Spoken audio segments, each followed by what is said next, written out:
Hey guys, coming in real quick to show you a little tip. So, as you know, I had a roach problem last summer, I believe, and that has been eradicated. I mean, I don't have any roaches or anything going on, no activity. I haven't seen anything. However, this is where they come through. Any pipes like that, because see, this is just there. It's not even sealed or anything.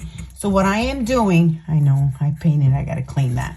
What I am doing, guys, I'm going around under my sinks with this stuff, and I am putting some of this in here to seal it.